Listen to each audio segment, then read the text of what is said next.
think so. Bum biddy bum bum biddy bum bum biddy bum bum biddy dum bum biddy dum bum biddy bum bum biddy bum bum biddy bum bum biddy bum bum biddy bum bum biddy bum bum biddy bum bum biddy bum bum biddy bum. As you're singing this, just start to tune into your own heartbeat. Bum biddy bum bum biddy bum bum biddy bum bum biddy bum bum biddy bum bum biddy bum bum biddy. Very simple melody, just starting to bring us in. Bum biddy bum biddy bum biddy bum, letting the week go. Bum biddy bum biddy bum biddy bum biddy bum biddy bum biddy bum biddy bum biddy bum biddy bum biddy bum biddy bum biddy. Keep going.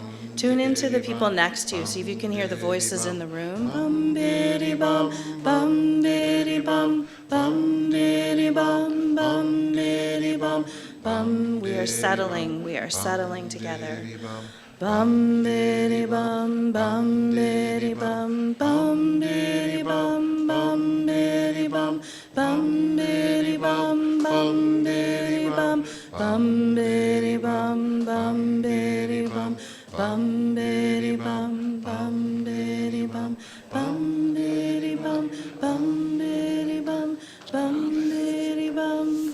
biddy bum biddy bum. Just see if you can hear it in your head.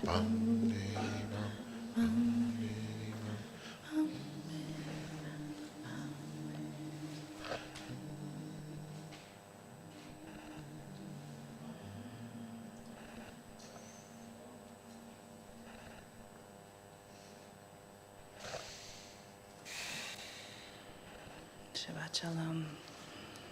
Shabbat shalom. Shabbat shalom, Rabbi. Good Shabbos. Good Shabbos. Buen Shabbat. All the languages of our people. Welcome, welcome. Carrying that ebb and wave and flow. It's exactly what we need. We are in Parshat Tzav this week. I'm going to give a teeny tiny little word. This is in the book of Leviticus, right in the middle. We talk about sacrifices and the altar and fire. And that the fire always needs to be kept going on the altar. And some folks in Mindful Moments have talked about that this week. And so about this fire that's on the altar, the Alter Rebbe of Ger says, in the soul of every Jew, there lies a hidden point that is always aflame with the love of God, a fire that cannot be put out. And so, as that sound continues to reverberate in you, see if you can connect to a little tiny point of passion, of fire.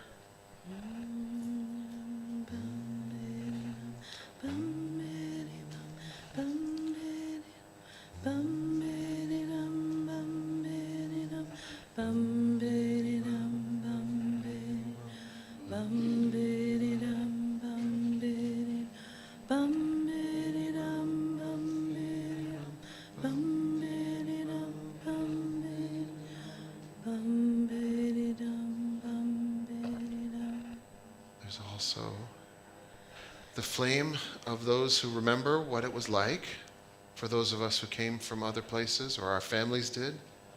The flame of hope and the flame of yearning to be in a place that was safer, that was more welcoming, that was better. If you're here long enough in this wonderful but crazy country, sometimes you forget that that flame is there. So we're so grateful to the folks who have helped us put together this Refugee Shabbat in partnership with Hayas, who helped bring Jews here a number of generations ago, and now who help other folks realize that flame never dies. And so, Raina and Deborah going to ask you to come on up. And let's see, and Kim and Shelley and Kathy Frankel can come up too. Does anyone not have the prayer? There's a handout with the prayer. If you're having, yeah, so you need that handout. If you're having trouble hearing us, by the way, almost forgot that we have assisted listening devices. Yeah?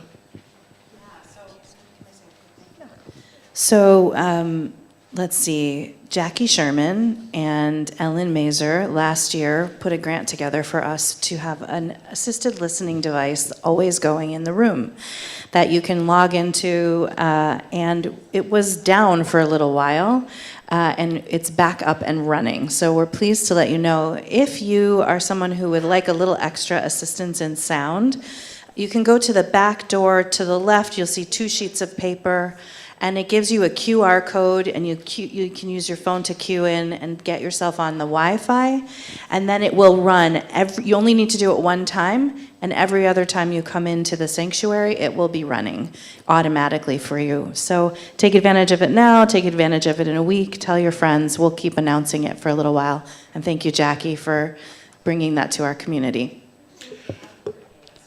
You do need to have hearing aids for it to work. That's a good point. So we're going to invite everyone to rise as the fire that is always in our hearts and in our history is turned into actual physical fire, lighting of Shabbat candles with these amazing people. Shamor v'zachor. We observe and we remember.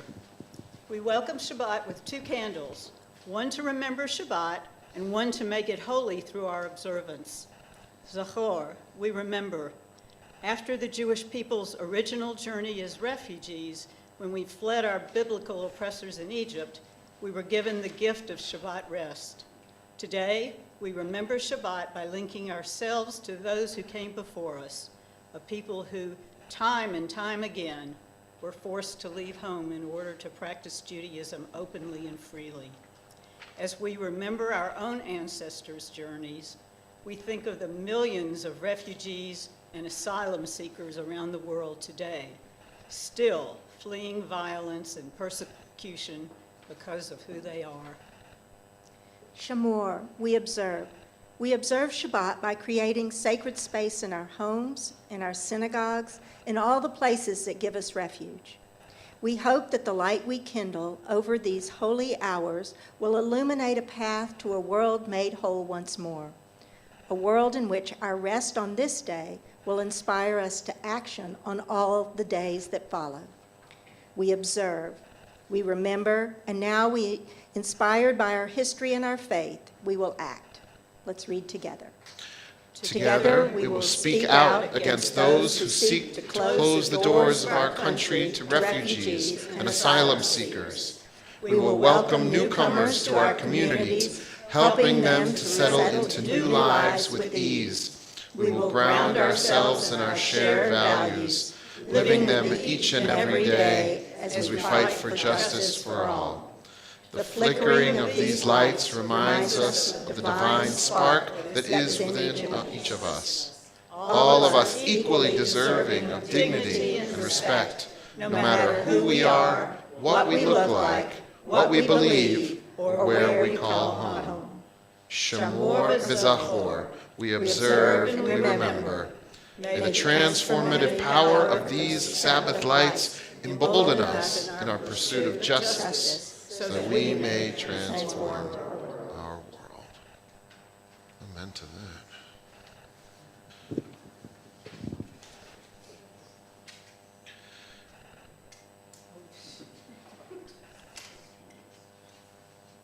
All right. There we go.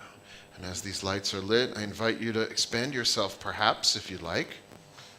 Feel the light outside, connect with the light within.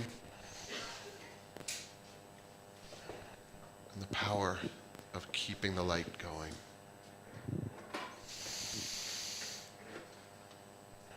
Baruch atah Adonai, Eloheinu melech haolam, asher kitshanu b'mitzvotav, v'tzivanu lehadlik ner shel Shabbat. Amen. invite you to, if you want, and the person next to you wants, to give somebody a Shabbat hug and wish them a Shabbat Shalom or good Shabbos or a Buon Shabbat. And if you're at home, if you're on the Zoom, give yourself a hug maybe, or find somebody in your house.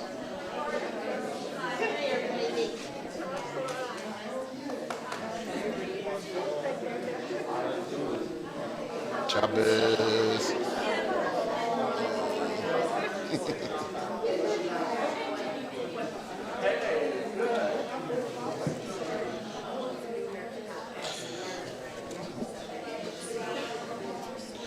The handout from Hayes, I invite you to take a seat. The handout from Hayes says that we observe, remember, and now we act.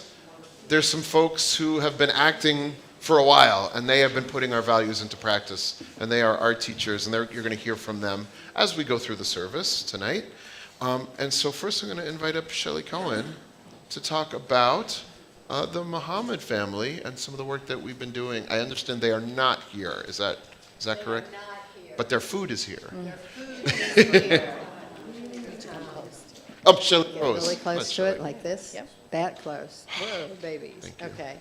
Shabbat Shalom. Shabbat Shalom. I'm Shelley Rose, and I just want to tell you a little bit about the partnership with the Muhammad family and New American Pathways and my experience in partnering with and being friends with our Muhammad family. So this all started 2.5 years ago at the impetus of Rabbi Dale. And most of you are probably familiar with this story because Kim has told it several times, but just a brief overview of sort of how things got started. So Kim Goldsmith agreed to be the project manager for this, and she's really steered us, I would say, for 2 years. 2 years ago, we started working with the Muhammad family, and we were paired with Gul and Zuleika and their 7 children. And so many of you, I know, donated funds and donated items to help them get started here in Atlanta.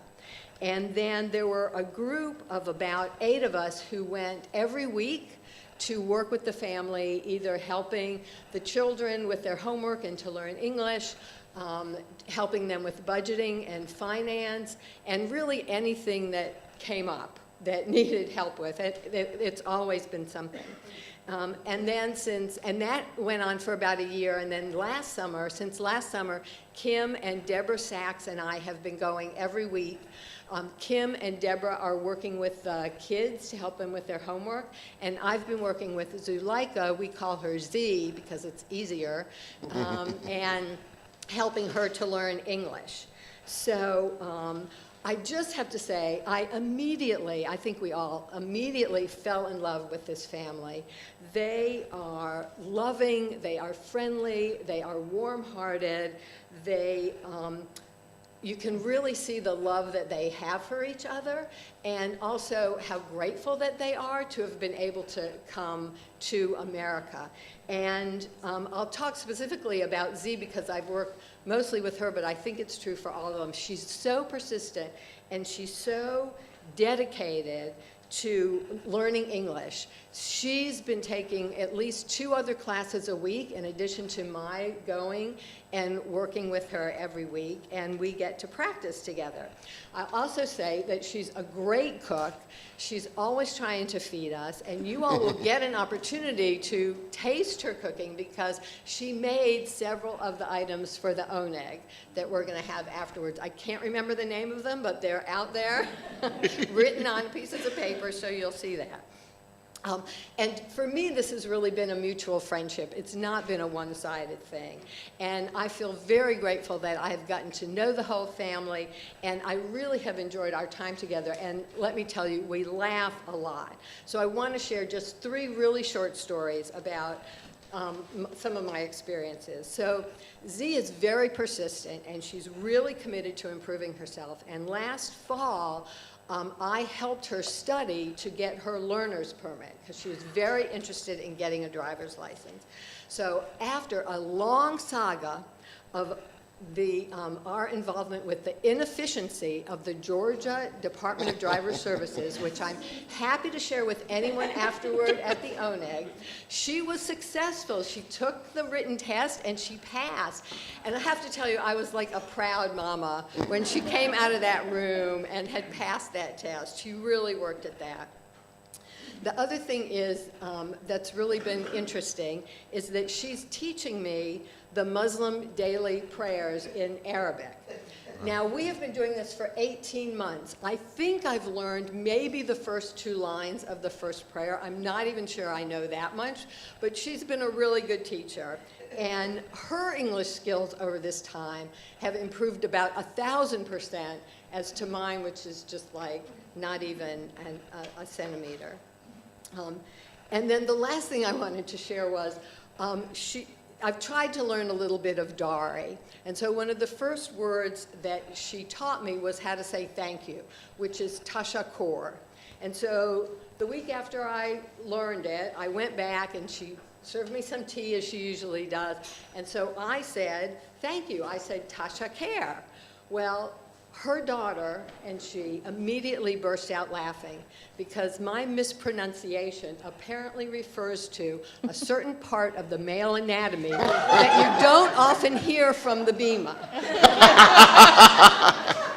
They're still laughing about this, and we all have a good chuckle over it every time I go over there and say thank you, Tasha Kaur, and that is the correct way to say it. So this has been a really wonderful, meaningful experience for me. I have made some new friends. They're a lovely family. Hopefully one day you will get to meet them, and so that's what I've been experiencing. Thanks. Thank you. Ashikoach. Yes, of course. I ain't gonna say it. So one of the beautiful things about this partnership is that you learn the languages, and the languages are so close. And you know, of course, people say Assalamu alaikum, which is so close to Shalom Aleichem. Peace be upon us as we reach out in peace to each other. You are going to find that on page 12 in your Siddur.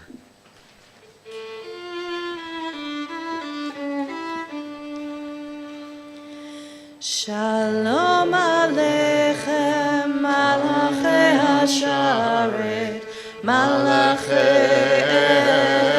Elyon. Mi Melech, Malachi Hamlachim, HaKadosh Baruch Hu.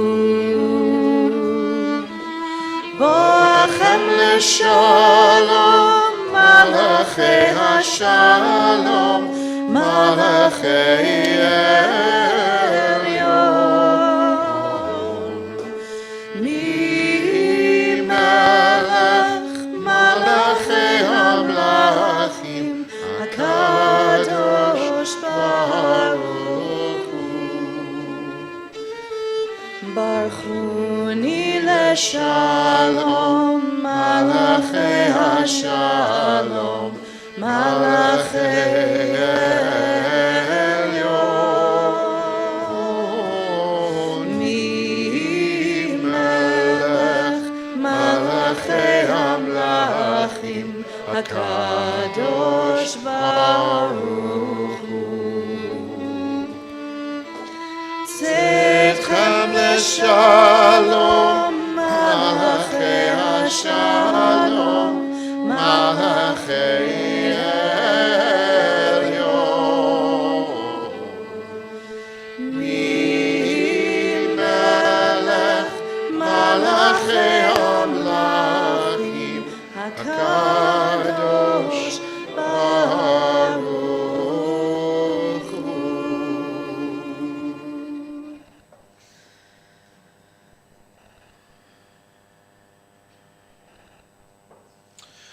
Call out to each other as beloveds, seeing the beauty within each other and the light within each other. L'cha dodi, come my beloved. We're on page 41. It is fantastic to invite Bill Witherspoon up. Am I talking too much? Are you the one who should be inviting Bill up? You're doing great. I'm doing great? Yeah. I just love that it looks like you're like the bus driver. I feel like I I love that for us. This is great. Beep, beep. Kabbalat is on page 41, is that right? 41. Yeah. We'll be doing the verses at the top of each page as we go along until we get to page 47, I think. 47. Thank you.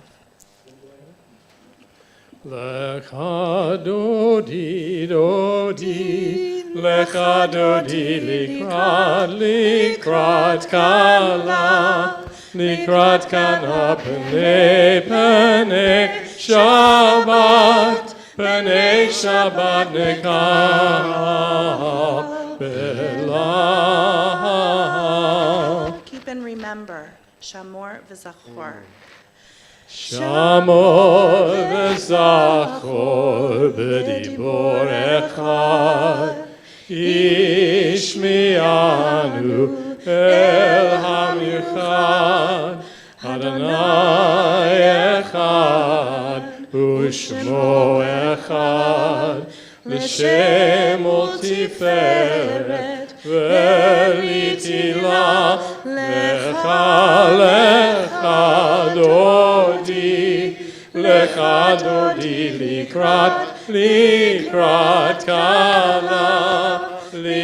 kala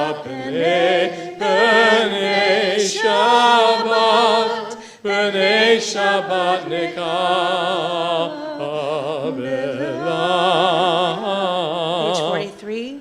Likrat Shabbat leku benelcha, ki mekor abracha, merosh mikedem nesucha, sof maaseh b'machashvatila, lecha lecha dodi, likrat kala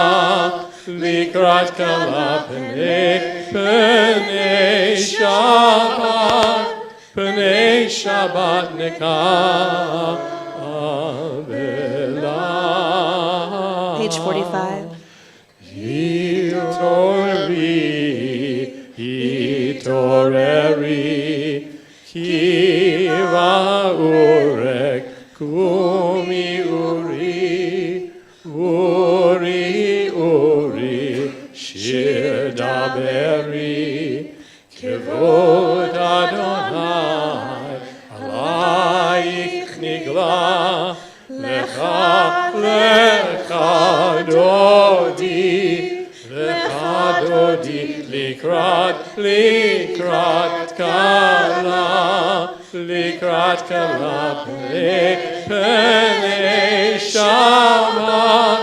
pene Shabbat nekah bela. Page 47. Yamin usmol tifrotzi, v'yed Adonai ta'aritzi, hayadish ben parzi, v'nismecha v'nagila, lecha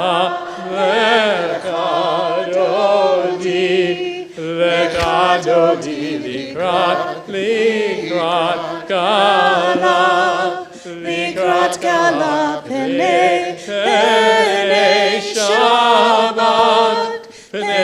Shabbat nekah bela.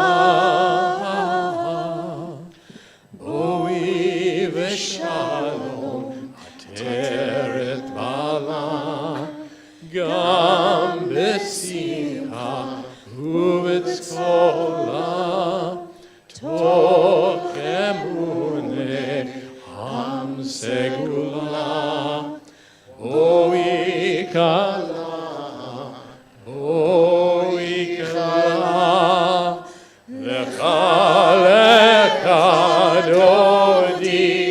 lecha dodi, likrat kala pene Pnei Shabbat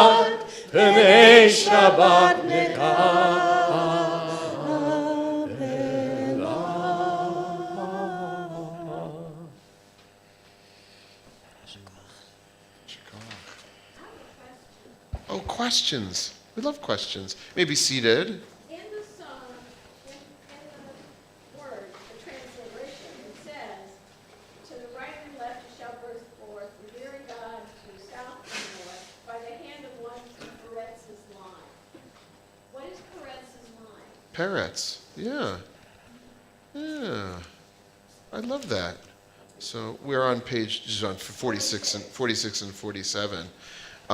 This is the so King David. It was best king until you get Solomon, right? Who's his kid, right? And King David comes from on one side. This will be a fun diversion. On one side comes from an incestuous relationship. On the other side comes from a little bit of Moabite. Yeah, Moabite, the Moabites are not supposed to be in amongst the congregation. But of course, there's always a way around it. Whenever there's a rabbinic will, there's a halachic way. So Peretz being, the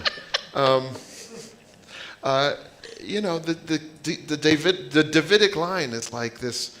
It's not like we don't have like the best pedigree. But it works, right? And so here you've got people who are praying. They're out in the fields of Tzfat and they're praying for their city of Jerusalem, which has been, kind of degraded because it's other people are in charge of it. That's no fun. And then there's all this language about like we're gonna make it.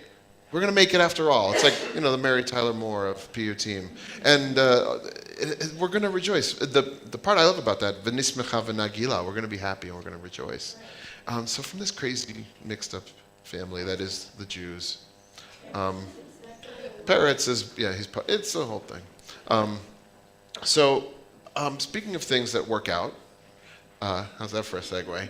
We're gonna go to Psalm 92, 49 in your siddur. Tov lehodot l'Adonai, special psalm for Shabbat. What went well? What do we want to say? Tov lehodot l'Adonai. It's good to give thanks to God.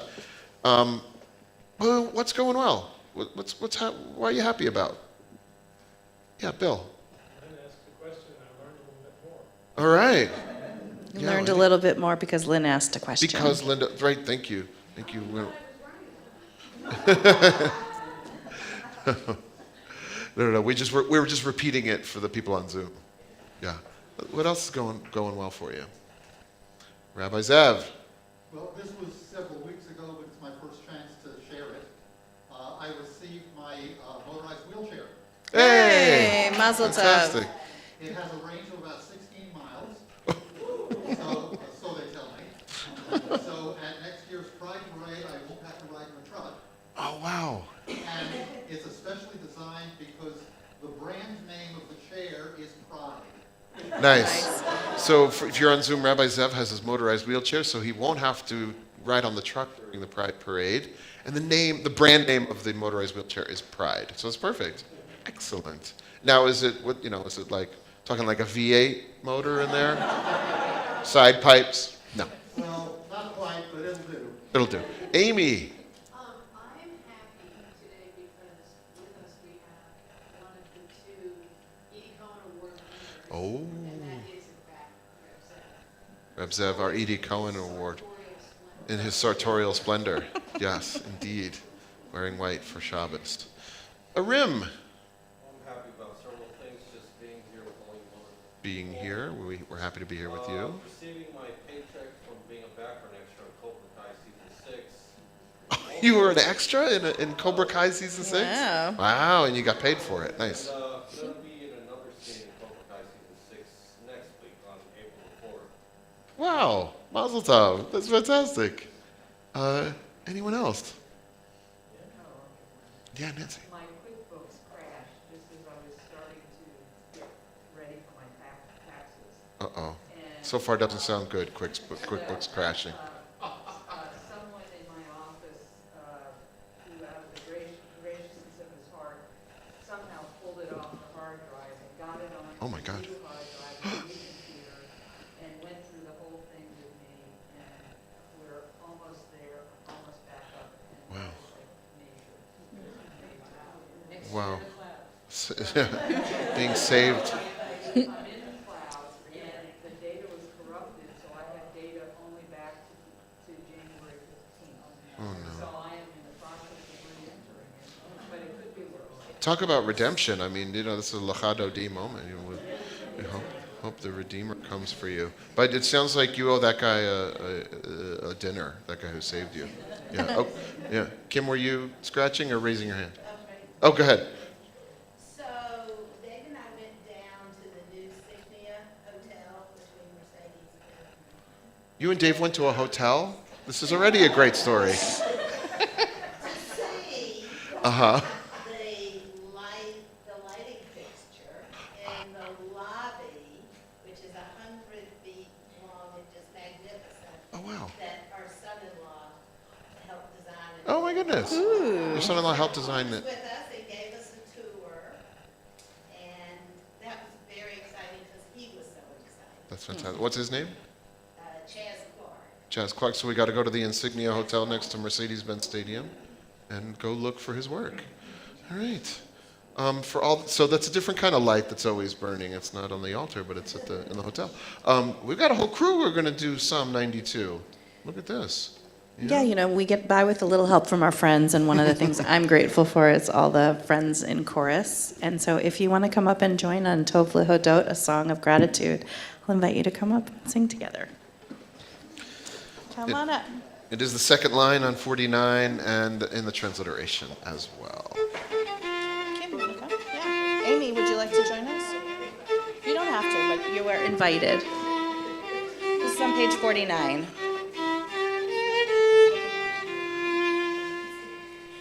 Tov lehodot l'Adonai uzamer l'shimcha elyon lagid baboker chazdecha ve'emunatecha b'leilot.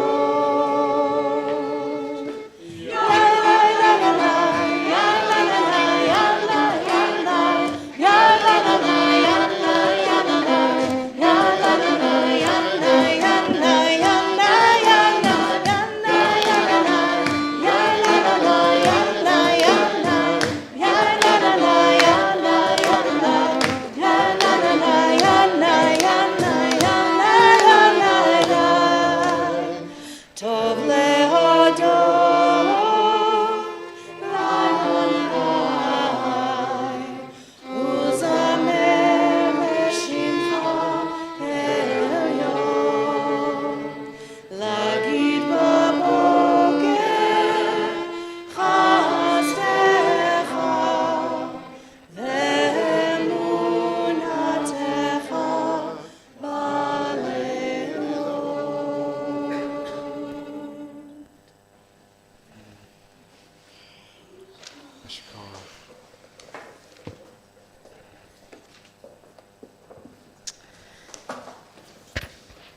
We find ourselves in the space between Kabbalat Shabbat and Ma'ariv, our Shabbat service. So I'll invite you to stand and join me on the Chatzi Kaddish, page 55.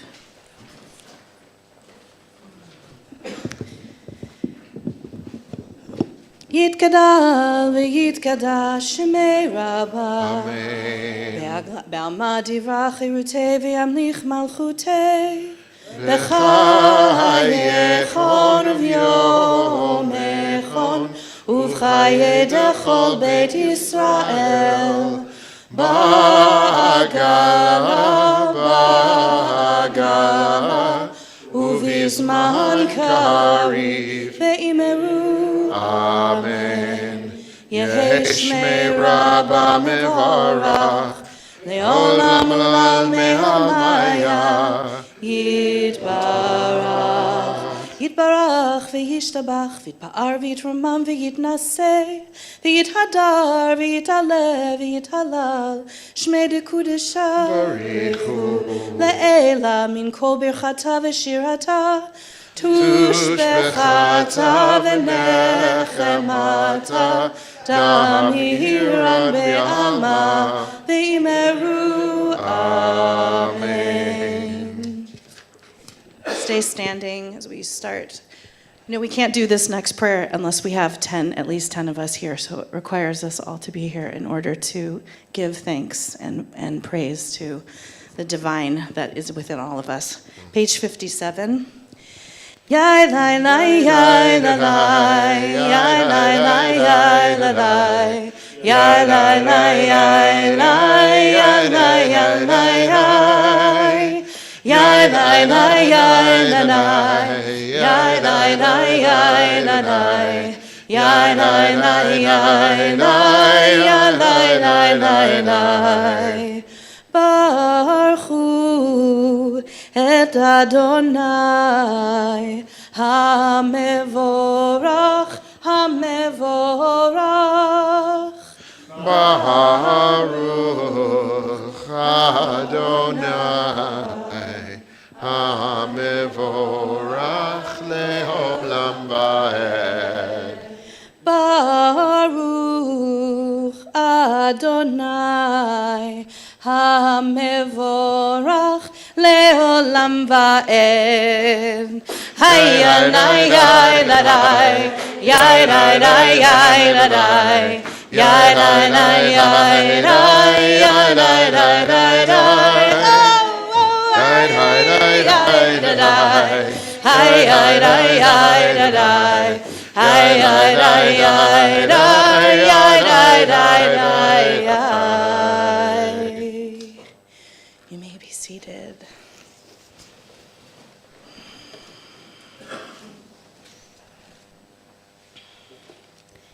Page 59.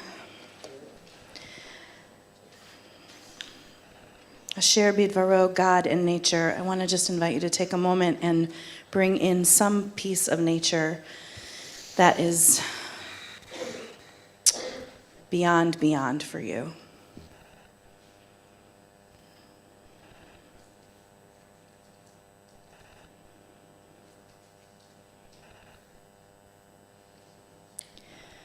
Baruch atah Adonai Eloheinu melech haolam asher bidvaro ma'ariv ha'ravim b'chokhmah shabbat.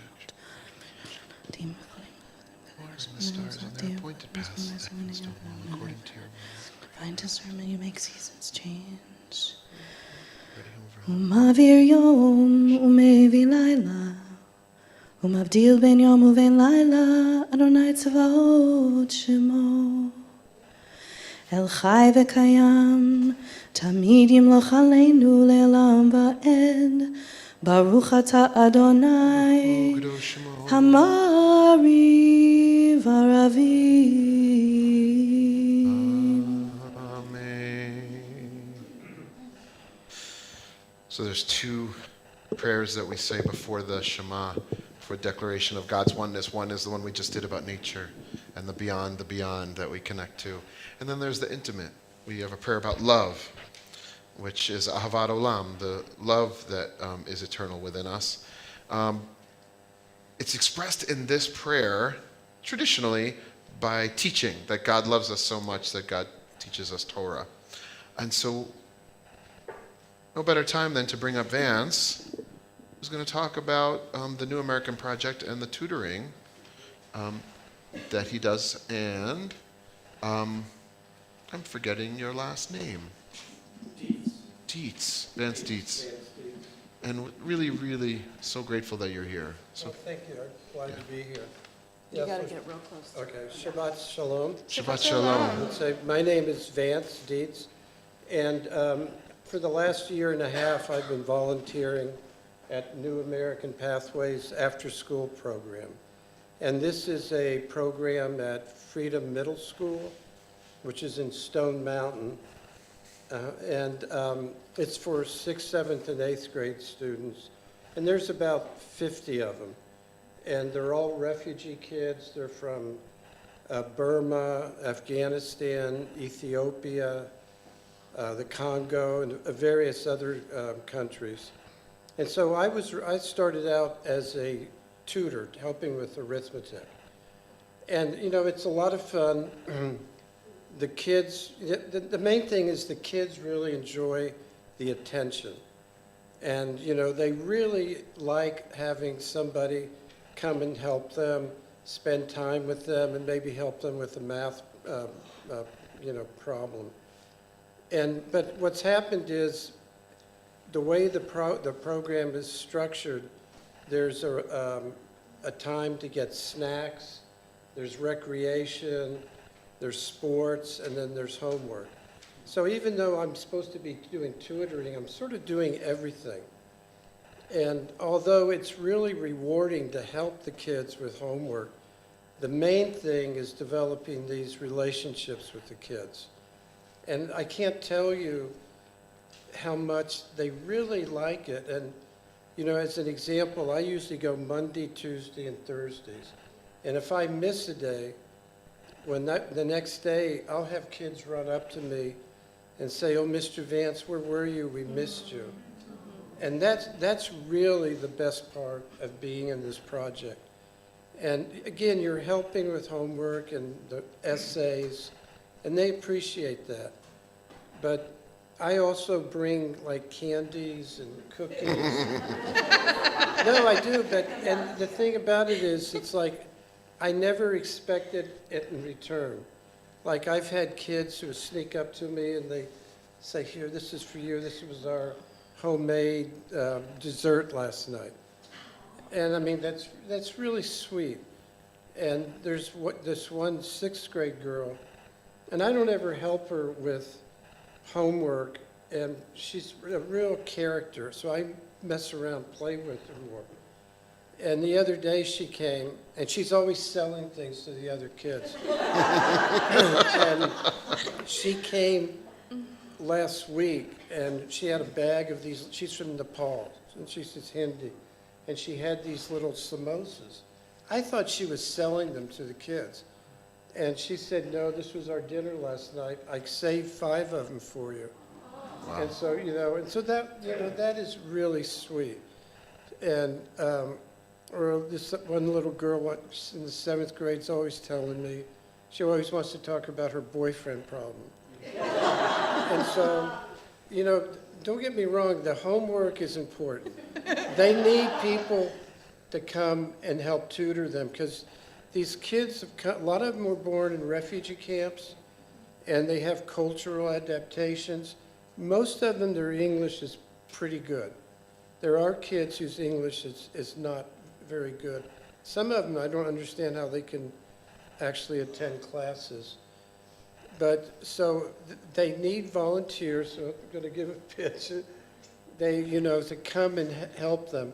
And even if you feel you don't have a skill, that you're not a math teacher or good at, you know, English, believe me, you can help them. And they also have these extra little activities. So, you know, you don't have to come like I do 3 days a week. Or you can come, you can have a special activity and come once a month, you know, like an art thing or arts and craft for 2 or 3 hours. And, you know, that works well. I'm a member of the Mushroom Club of Georgia, and so the club is coming this month, and they're going to give a talk on mushrooms, and we're going to have a workshop so the kids can actually create bags of substrate and take it home, and they'll grow oyster mushrooms. And so there's all sorts of things to do.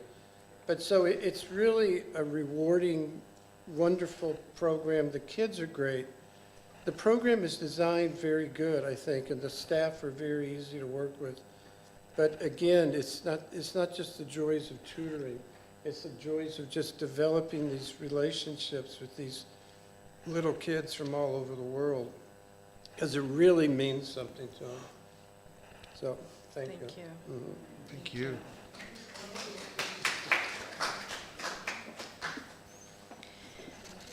Feels like you're speaking, we're in this part of the service where we're talking about this love that can't be contained. It's all around us. And when you talk about the relationships that get built, it's the space between us that expands our sense of connection and aliveness and holiness in the world. So yasher koach.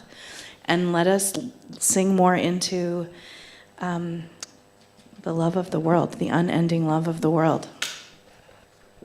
Yeah, I really always loved this Rami Shapiro interpretive version. I was so glad when it came out with a musical version of it, and I love the way that Vance has been spreading the love around as this describes. Page 61. Page 61. Please join us. We are loved, loved, loved by unending love and unending love. We are loved, loved, loved by unending love and unending love. We are embraced by arms that find us, even when we are hidden from ourselves. We are touched by fingers that soothe us, even when we are too proud for soothing. We are counseled by voices that guide us, even when we are too embittered to hear. We are loved, loved, loved by unending love and unending love. We are loved, loved, loved by unending love and unending love. We are supported by Hands that uplift us, even in the midst of a fall. We are urged on by eyes that meet us, even when we are too weak for meeting. We are loved, loved, loved by unending love and unending love.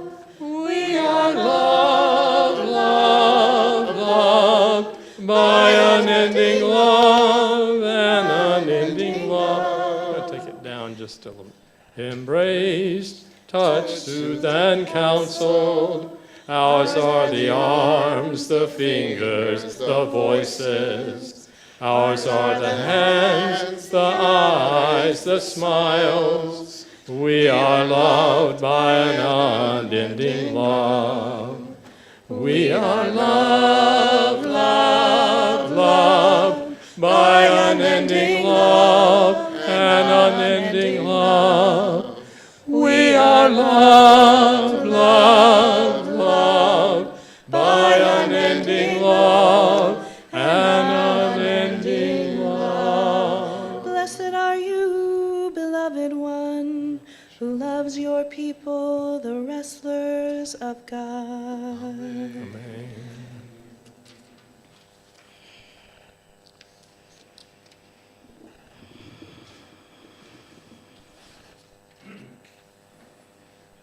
Page 65.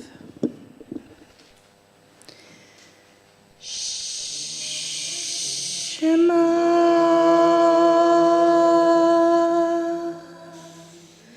Yisrael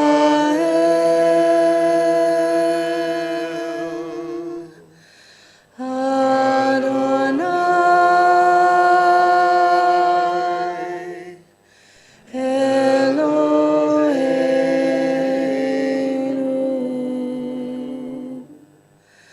Adonai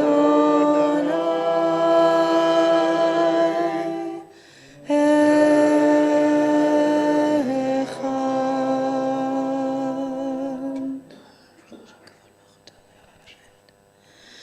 ואהבת את אדוני אלוהיך בכל לבבך ובכל נפשך ובכל מאודיך, והיו הדברים האלה אשר אנוכי מצווך היום על לבבך, ושיננתם לבניך, ודיברת בם, בשבתך בביתך, ובלכתך בדרך, ובשוכבך ובקומך, וקשרתם להיות על ידך, והיו לטוטפות בין עיניך, וכתבתם על מזוזות ביתך ובשעריך.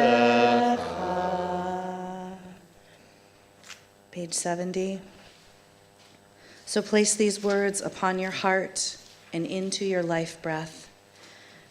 Bind them as a sign upon your hand and let them rest before your eyes. Teach them to your children, speaking of them when you sit at home and when you walk upon the road, when you lie down and when you rise. Inscribe them on the doorposts of your house and on your gates, so that your days and your children's days may be many on the land, the faithful one promised to give your ancestors, as long as heaven rests above the earth. Page 73. למען תזכרו ועשיתם את כל מצוותיי, ואתם קדושים לאלוהיכם, אני אדוני אלוהיכם, אשר הוצאתי אתכם מארץ מצרים, להיות לכם לאלוהים, אני אדוני אלוהיכם.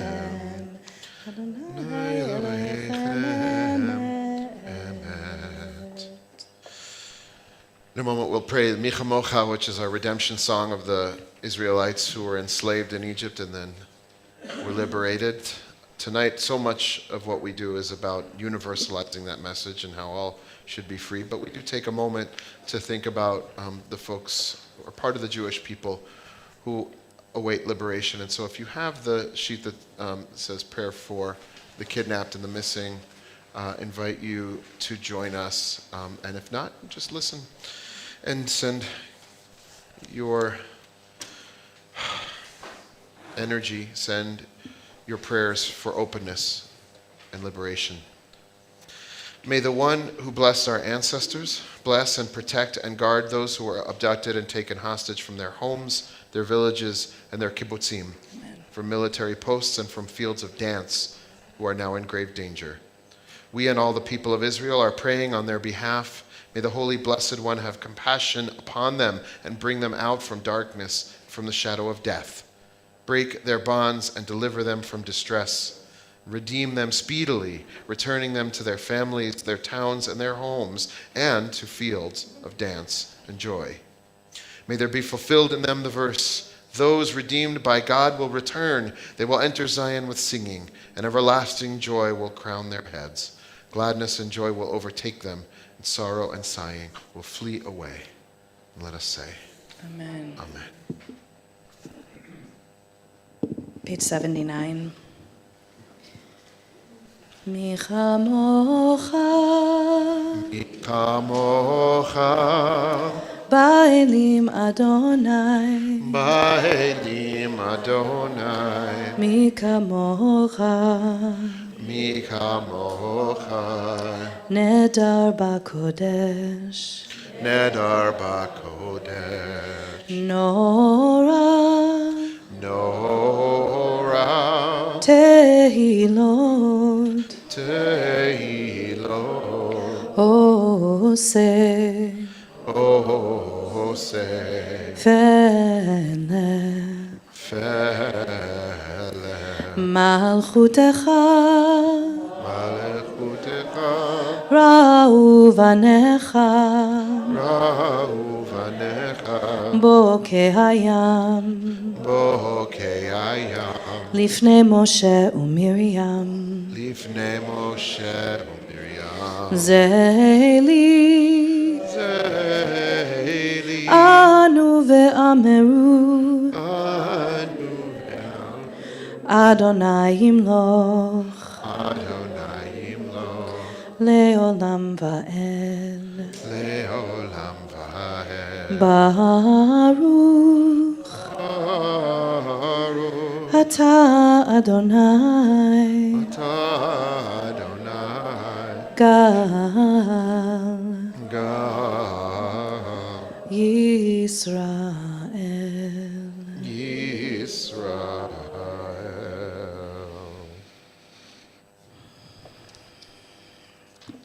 Turn to page 81. Prayer for help. Hashkivenu. And if you want, you can hum along with me and help hold down the canopy's roots on the ground. Ooh. Hashkivenu Adonai Eloheinu l'shalom, God of peace. Help us to rise again after lying down. Spread over us your shelter of peace. You are gracious, you are compassionate. All the mystery of life is in you and in me and in us. May we rise and lie down and rise and lie down and rise and lie down in your shelter of peace. Baruch atah Adonai, haporeh sukkot shalom, your canopy of peace spread over all the people. Al kol amo Yisrael ve'al kol yoshvei tevel ve'al Yerushalayim. Amen.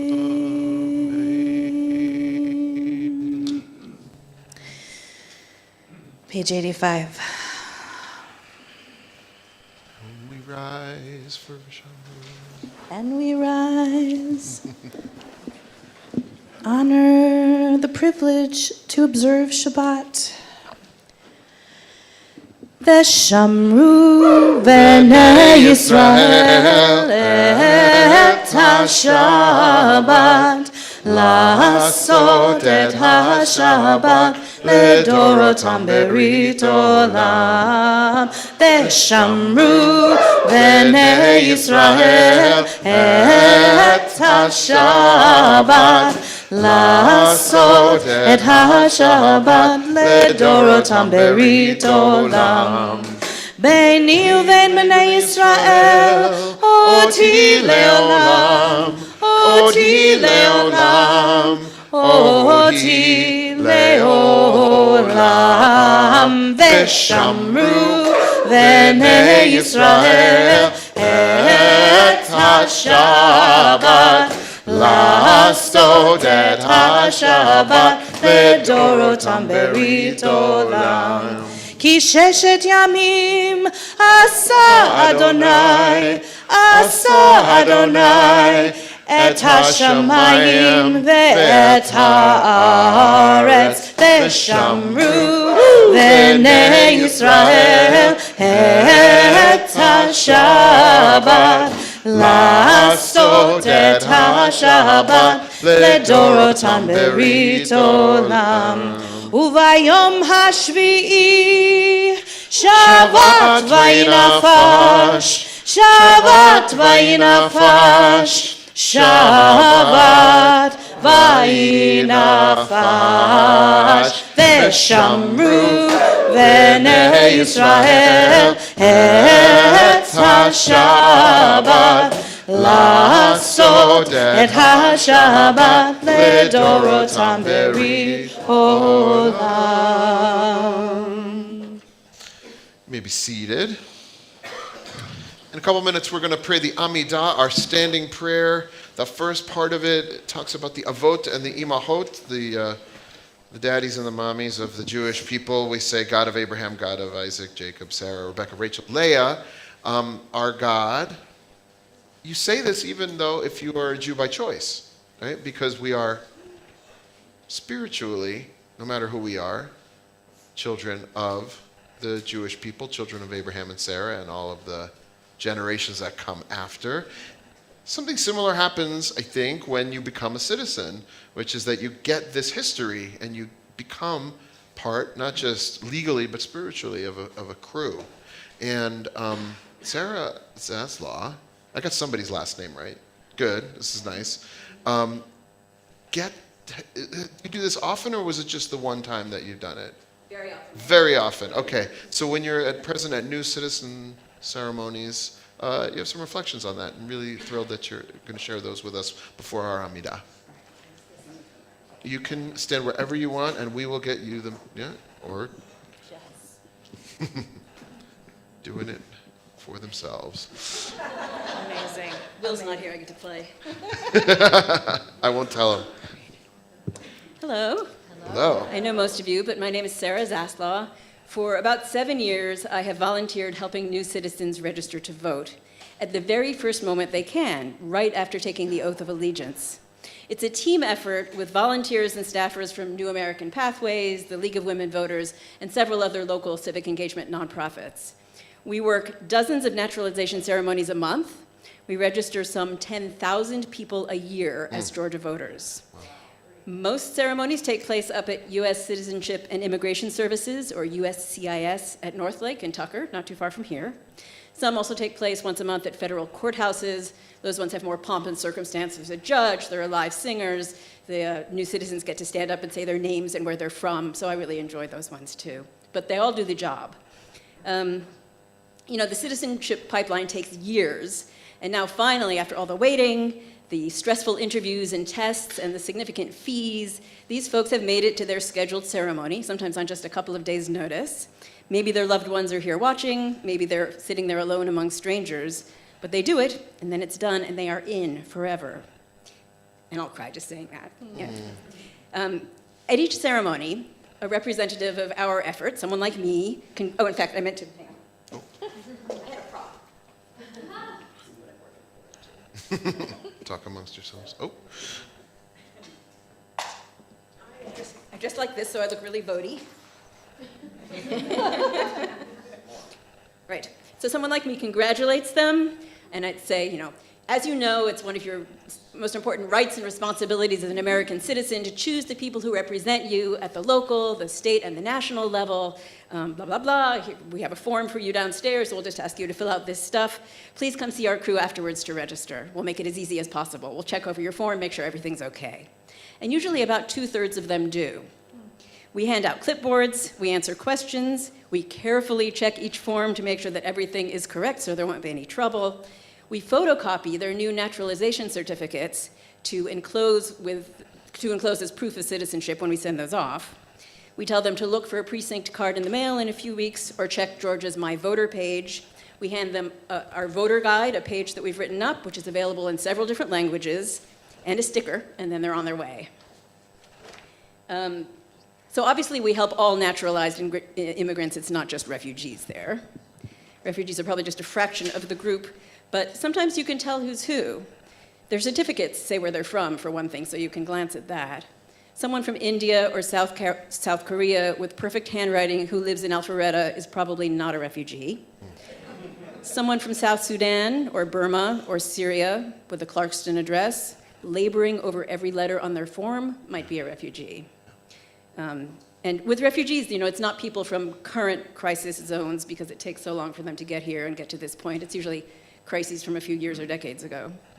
The room can get chaotic, the line can build up, it can be stressful, but once the wave subsides, I always feel lighter on my feet. I always feel happier going home, even if I get up early. It's therapy for the soul as well as the body politic. Why? Watching this global sample of humanity gather and leave transformed, imagining their relief and pride, as well as I'm sure some bittersweet feelings for many of them who didn't expect to end up here. Identifying with those seeking safe harbor, even though I'm a fourth-generation American. Seeing in that Seeing in that room the America I thought I grew up in. And knowing that these individuals will strengthen our democracy through their participation.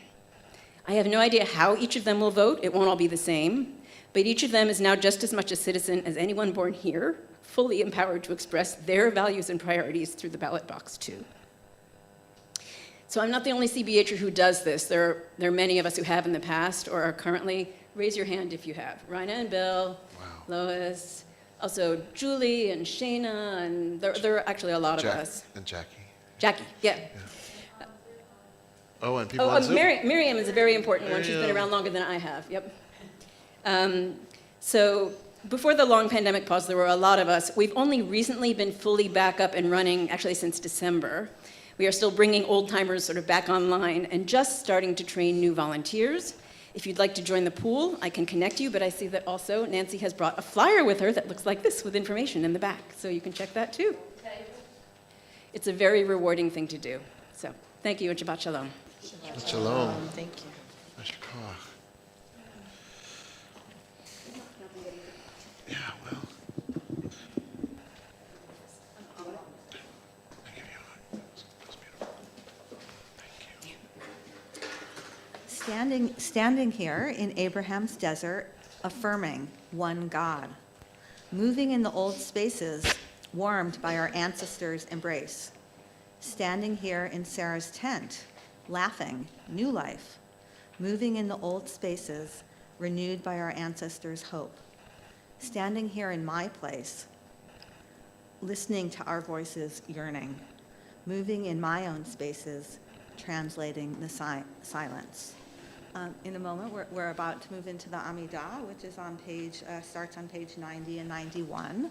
After we sing the introduction together, then I invite you to go into your own places, moving in translating the silence or whatever is meaningful and necessary for you. Please rise.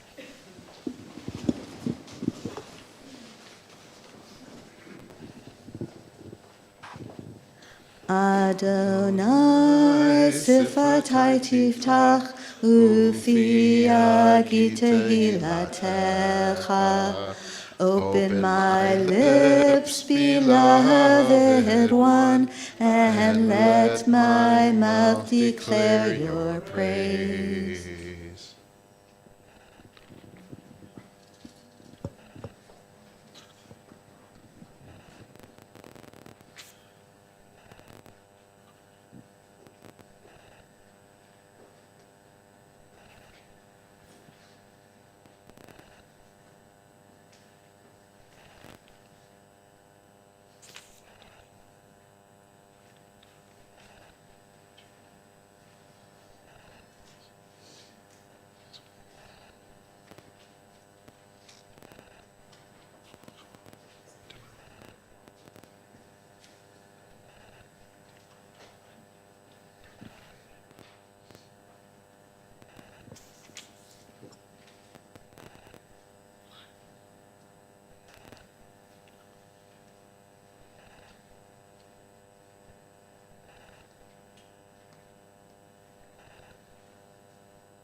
I'm on page 107. Page 107.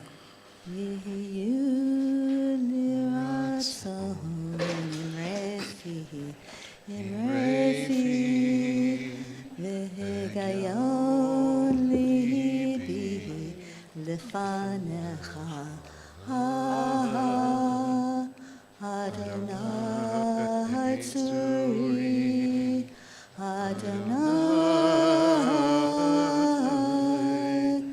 Suri Vikali Vikali.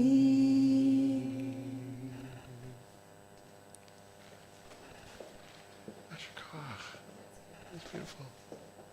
May the one who creates harmony above also make peace for us and for all of Israel and for all the people in the world who dwell on earth. And we say, Amen.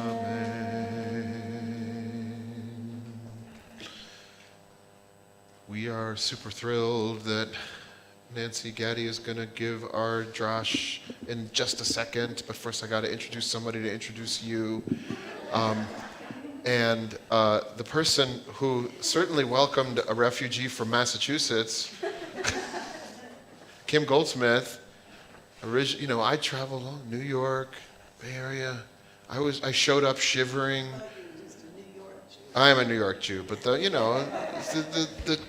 circuitous route you take to Atlanta, showed up shivering with no idea where the best Indian food was. I didn't take you to Indian food. I took you to Thai food. You took me to a lot of places, Kim. So a person who knows how to make people who are newcomers feel welcome and has been doing it in all seriousness for this community for many, many years. Kim Goldsmith, I invite you to introduce our speaker. I will, and I apologize for taking this, though I originally did off my phone, but I forgot my notes. Okay, so Ms. Nancy Gaddy, who also comes to services with us sometimes, is the Chief Advancement Officer of New American Pathways. She has over 20 years of experience working with nonprofit organizations across the Southeast, engaged in fundraising and external affairs. As Regional Director of Philanthropy with Mercy Housing, the nation's largest nonprofit provider of affordable housing. Now, Nancy also is a comic and a songstress, increasingly important, whose one of her last shows was at Napoleon's. So I just want to be sure, so look out for her. And she has directed funding and external communications for art and cultural organizations, including the High Museum of Art, Georgia Public Broadcasting, the 1996 Olympic Games, and she led a $131 million capital campaign to build the Cobb Energy Performance Art Center. So you see she has her feet in a couple of different places. Nancy, thank you for joining us. Should I stand where? Here? Wherever you want, and we'll make it work. Sure. Well, I could stand. No, I could stand. Hi. It's nice to be here, and I know a lot of people. Sarah Zasla and I used to work together 31 years ago. Not that long. 30 years ago. 30, maybe 28 years ago at Georgia Public Broadcasting. It was like 1996. When you were in elementary school. Oh, 99? And you look the same. She hasn't changed a bit. So I'm going to talk real briefly about who I work for, New American Pathways, what we do, and then talk in the bigger sense about the United States Refugee Admissions Program and some of the things that we're facing in light of the upcoming election. So next slide, please. Go back to the other side. I guess the next slide, yeah, sorry. So New American Pathways, our mission is to help refugees and immigrants and Georgia thrive. And I can't really read that, but our vision is to make sure that refugees and immigrants all are successful and working and thriving in the community. So next slide, please. I'm going to try to do this fast. So New American Pathways, we were officially established in 2015. We're going to celebrate our 10-year anniversary on October 1st. But we were the merger of two other refugee-serving organizations that have been in the community, one for about 35 years and one for close to 50 years. And they were Refugee Family Services, and then RESA, which was Refugee Resettlement and Immigration Services of Atlanta. And one was primarily a resettlement agency, that was RESA, and the other agency was a lot like Jewish Family Services, but it was social services that provided things like the after school and more social services and sort of job placement. And then the whole point of the merger was to be able to provide a continuum of services for people so that from the moment they got off the plane at Hartsfield-Jackson all the way through citizenship and beyond, that we were providing a continuum of services.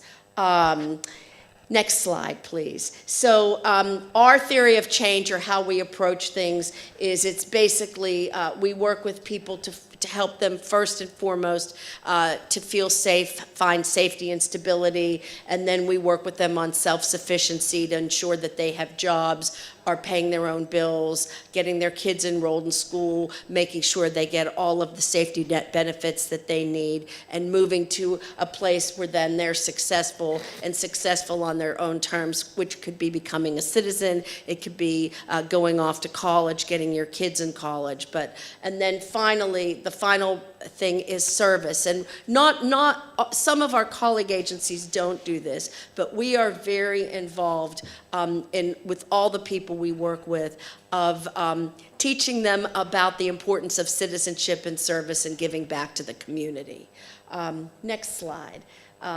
So we are an organization of refugees in addition to being for refugees, and more than 90% of our staff are either former refugees or immigrants. And so almost everybody that's working, at least in the resettlement piece of this, has been through the process, and a lot of the people in our after-school program and in our social services departments. And right now, our staff is fluent in 27 languages. So next slide. So we've been on a bit of a roller coaster really since 2017, but luckily for us, starting really in the fall of 2021, really from the minute that Afghanistan fell, we've just been on this, really trajectory of growth. We resettled and welcomed more people in the first 6 months of 2022 than we did in the previous 3 years combined. It was a 600% increase. In 2023, we welcomed 653 people who came through the U.S. refugee program, and I'll explain a little of that in a second. And then another 850 people that came in as humanitarian parolees or were welcomed into the country for humanitarian reasons. And those were mostly people from Afghanistan, Ukraine, and then just this last year, they opened up a program for people from Haiti, Cuba, Venezuela, Nicaragua, and now Colombia. And this year, we're on pace to welcome at least 1,500 arrivals and probably more, especially depending on how the election goes. So we think there's going to be probably closer to 2,000 folks that we're going to resettle in the next 7 or 8 months. Next slide.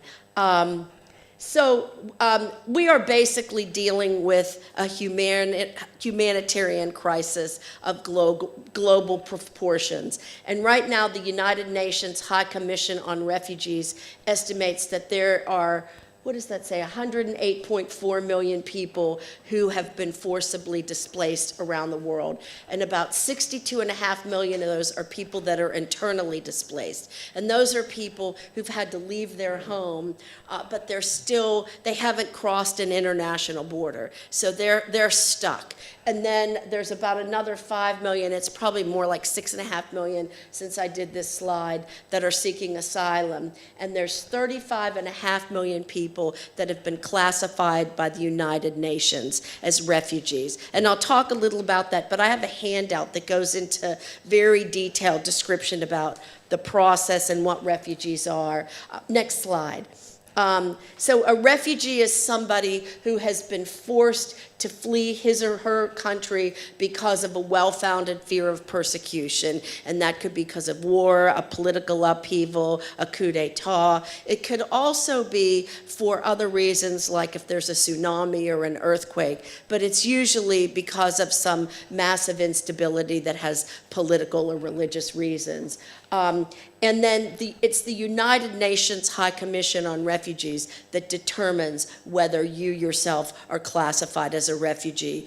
And I'll sort of explain a little of that in a second. So 35 million people, actually a little more than that, are designated around the world as refugees. And about 52% of all those people are coming right now from 3 countries, Syria, Ukraine, and Afghanistan. And as Sarah said earlier, you know, there are waves. For many years, we were resettling a lot of people from the Horn of Africa, Eritrea, Ethiopia, a lot of people from the Congo. There was a lot of people from Myanmar, Bhutan, and Burma. But now we're seeing an awful lot of people, especially from Ukraine and Afghanistan.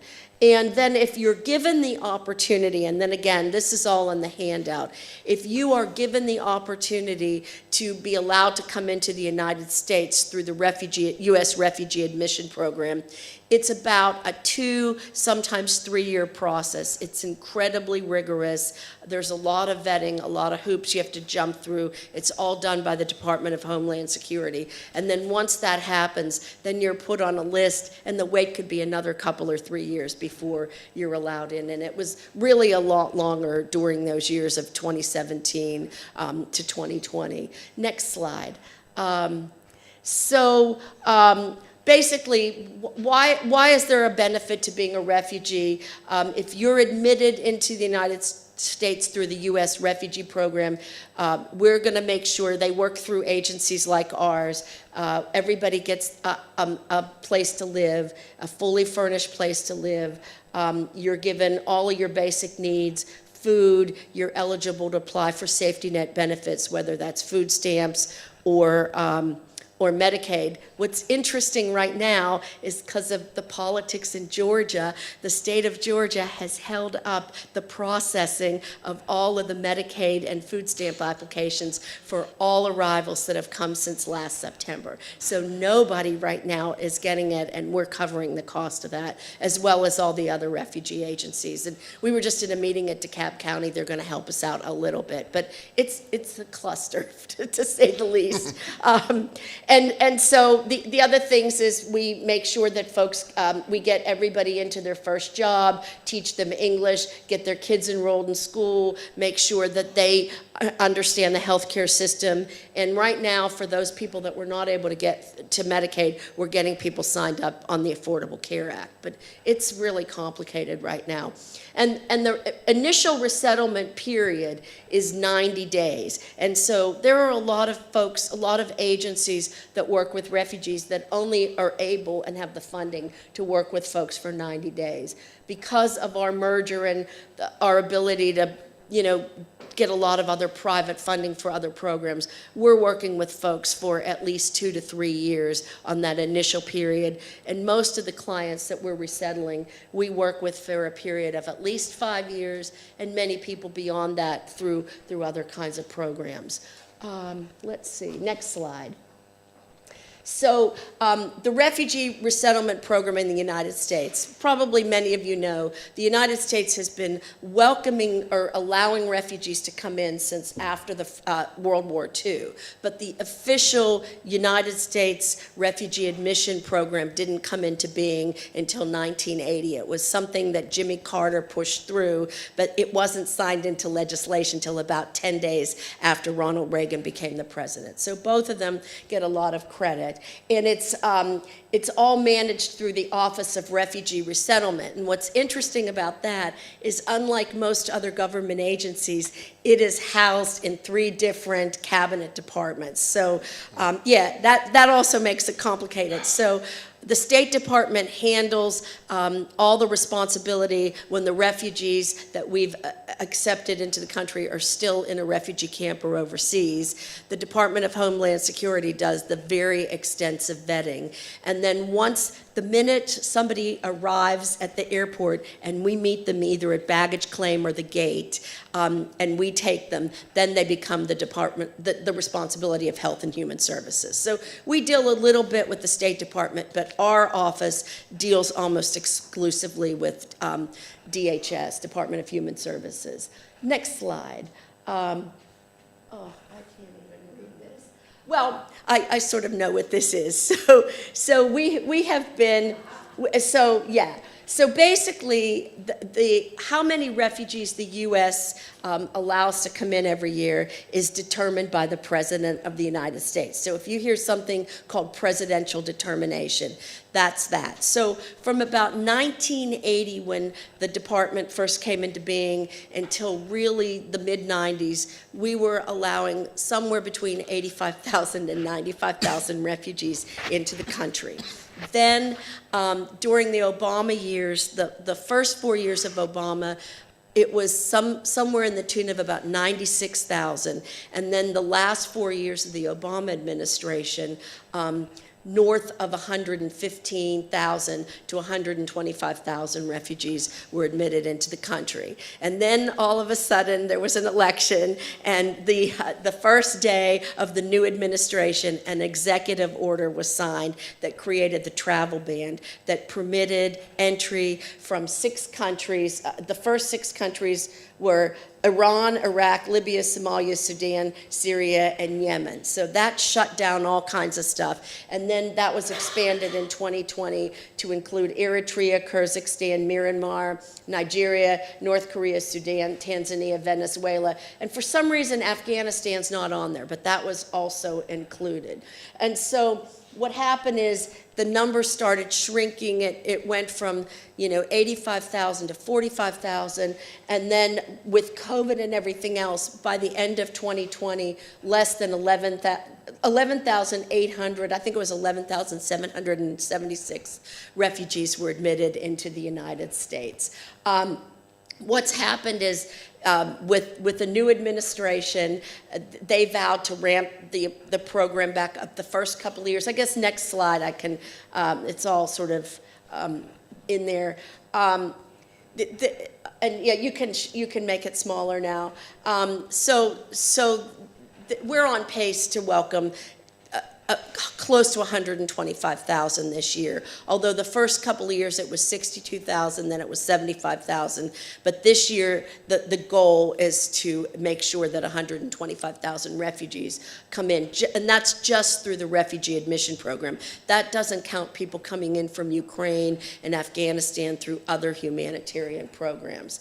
So for us, we envision 2 very radically different scenarios as we approach the upcoming election. And scenario 1 would take us back to that era from 2017 to 2020, where we would see record low refugee admissions and extremely restrictive and highly discriminatory policies around refugee admissions and immigration. And then scenario 2 would enable us to continue to see an increase in refugee admissions, keep it at 125,000 and maybe more. There would be much more humane and a much more orderly process by which refugees are admitted into the country, as well as all the stuff. I'm mostly talking about refugee stuff, but all the stuff that goes on at the border and immigration policy and all of that. The other thing that's been going on now is right now there have been some really creative ways to provide a pathway for permanent residency or citizenship for people that come in for humanitarian reasons. So when everybody that was, have I gone over? Okay. Okay. So when people came in from Afghanistan, it was a mess because they were not, because of the Muslim ban and all of the other sort of stopping of processing, nobody was able to be vetted through the normal refugee admission process. So everybody that came into the United States came in without any status. And very quickly, the Congress enacted something called the Afghan Adjustment Act. And ironically, it was, so Heather Fenton, I don't know if many of you know her, she's John Ossoff's mother. She used to be on our board, and she got very behind this, and he actually was very instrumental in the Afghan Adjustment Act. And that created, Afghans were then allowed to come in through something called humanitarian parole, where you're paroled into the country for humanitarian reasons. And then very quickly, they fast-tracked, and everybody within a 4-month period, it was over, 75,000 people all over the country were fast-tracked to either get a special immigrant visa or apply for asylum. And almost all of those people now have permanent documented status to stay in the country. And then the other situation was all the people that came from Ukraine. It's a slightly different program, but anybody that was coming in from Ukraine who had a tie to somebody here in the United States, whether it was a faith-based organization who said, I'll sponsor you, or a family member, if you had a tie and it was approved by the immigration services, you could come in as a humanitarian parolee. The issue is that status is only for 2 years. It was extended, but there are concerns, depending on how the election falls, that those people will be able to stay in the country. So next slide. Anyways, again, from 2017 to 2020, the infrastructure that was built over 4 decades was decimated in less than 4 years. So even after the new administration and the refugee program was trying to build up, there was no staff left. Everybody was laid off, or they quit in protest. So for us, it was really difficult because we had nobody to deal with in Washington who even knew this. So people had to be brought up to speed, and it's fine now. But again, there was these very discriminatory and extreme vetting processes. The other thing is all the rules changed. So eligibility to be allowed into the United States as a refugee based on the United States' definition. Like if you were in a country that had had a political upheaval or a coup d'etat or a war, the Trump administration just said, we don't recognize this. So there was something like 80,000 people who had already been vetted, approved, had their tickets to come, and they were all made to stay in their refugee camps. And most of those people didn't even get here till the last couple of years. So there was lots of family separations and things, and then the travel ban. So next slide. From 2017 to 2020, yes, the refugee admissions were slashed by 85%. Again, I had said that the numbers went from, over 110,000 to about 11,000 by the end of 2020. Next slide. So again, staff reductions at all these offices. And like Sarah said, voter registration is now just getting back at USCIS. For a number of years, it didn't even happen over there. Then there was COVID, then there was a flood. I mean, there was all kinds of crazy stuff, but they're finally ramped back up, and knock wood, we're going to be able to stay there. The other thing that was really weird that happened during that time is that every refugee serving agency in the country had to get written affirmation. It was this lengthy document, and it was any municipality where we were placing refugees, whether it was Clarkston, Decatur, unincorporated DeKalb, Stone Mountain. The city governments of each of those communities had to write a letter and sign stuff, and then on top of all that, we had to get it approved and vetted by the state of Georgia. So that made it equally complicated. That all got thrown out in court, but it took like 3 years for that to happen. So everything on our end was kind of shut down for a very long time. And they just passed into litigation this morning in Georgia, a very restrictive thing. It was a knee-jerk reaction to what happened with the girl at Georgia. But some of that same kind of stuff is going to happen, where if the state discovers that somebody who's not documented is living in a community like Clarkston or Stone Mountain, the state could withhold funding. That's going to go to court too, but right now it's not good. Yeah. And then the other really sad thing is more than 150 agencies across the country who did refugee resettlement or refugee services either suspended those services or closed permanently, including World Relief nationally. So the World Relief office here in Atlanta doesn't exist anymore, and they're doing very, very little. Even HIAS, they didn't really have an office here. They worked through Jewish Family Services, but all of that kind of got shut down. So if HIAS has a case and they want to come to Atlanta, we typically are the agency that resettles the people from HIAS. And again, family separations. So next slide. So obviously from 2021 to 2024, the refugee resettlement program is being, rebuilt and reinvigorated. Again, in 2021, 62,500 refugees came in, and now we're hoping for 125. A lot of the things that I already talked about, temporary humanitarian protections. There's a lot of creative ways to provide pathway to legal status. Almost all of those really restrictive immigration policies that were put forth starting in 2017, including like the border wall and all that. That all got stopped or was thrown out, and hopefully that won't come back.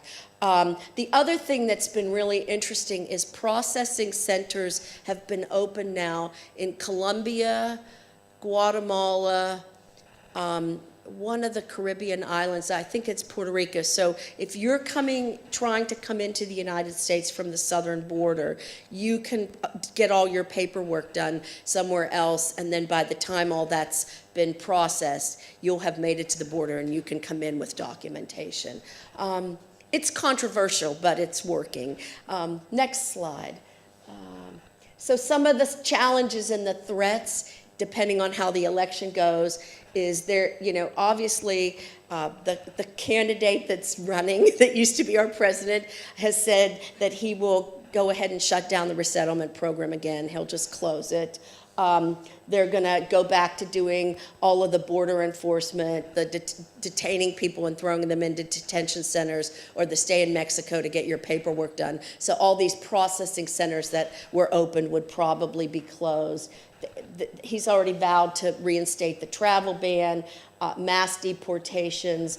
This is a terrible one. End automatic citizenship for children who were born. Anybody that comes here, if their children are born here, they have automatic citizenship, and that would go away.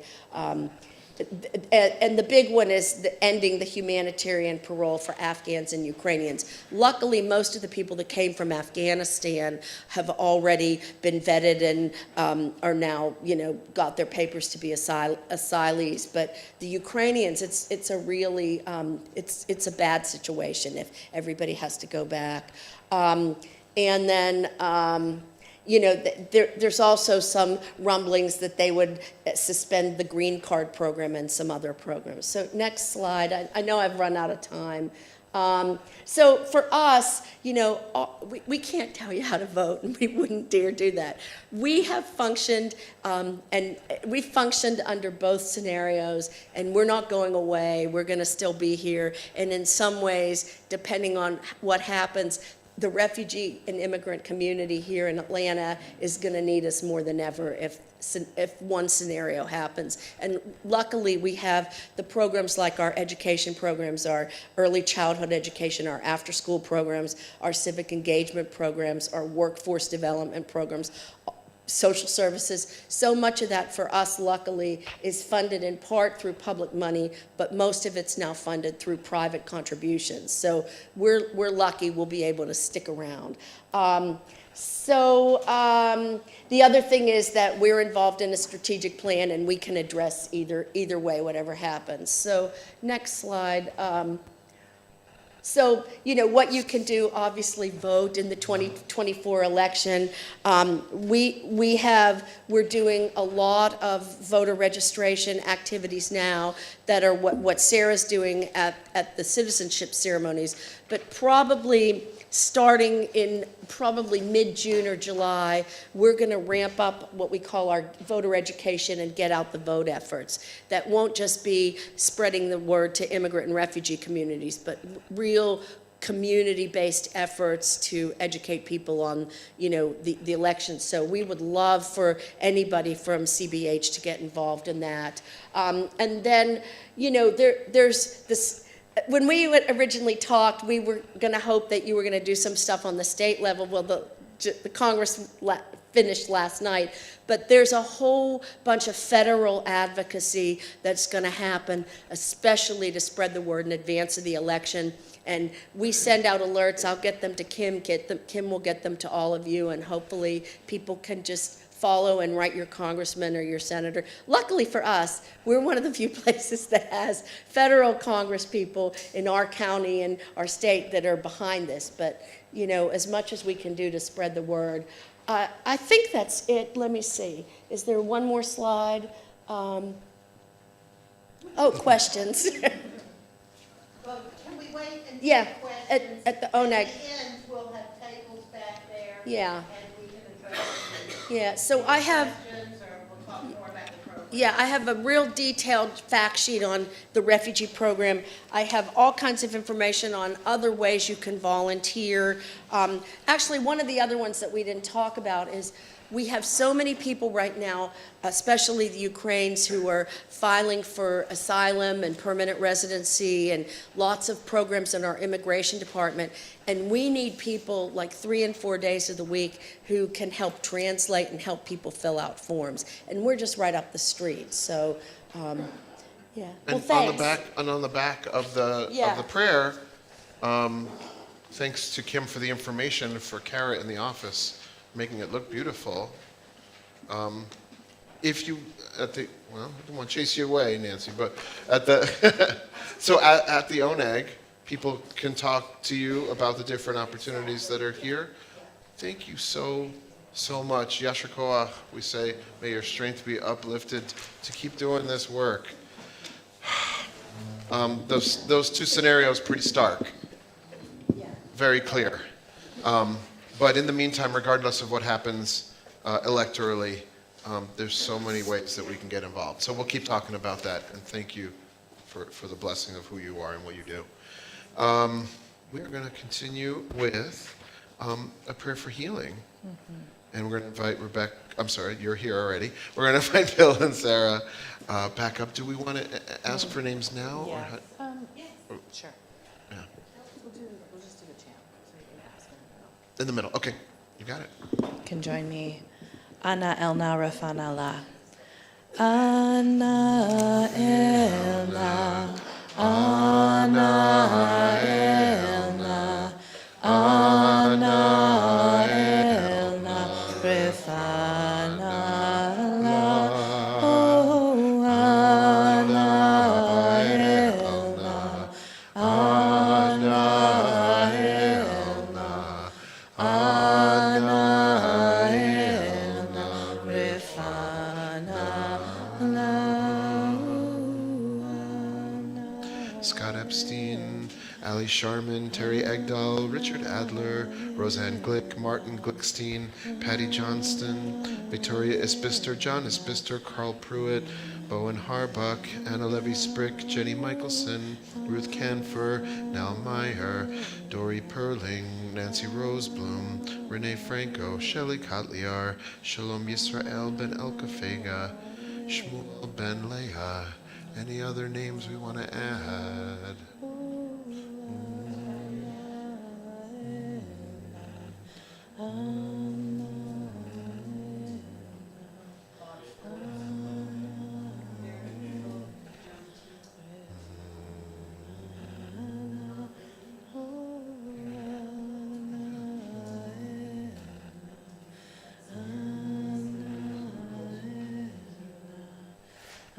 Anybody on Zoom? Shelley, feel free to unmute yourself.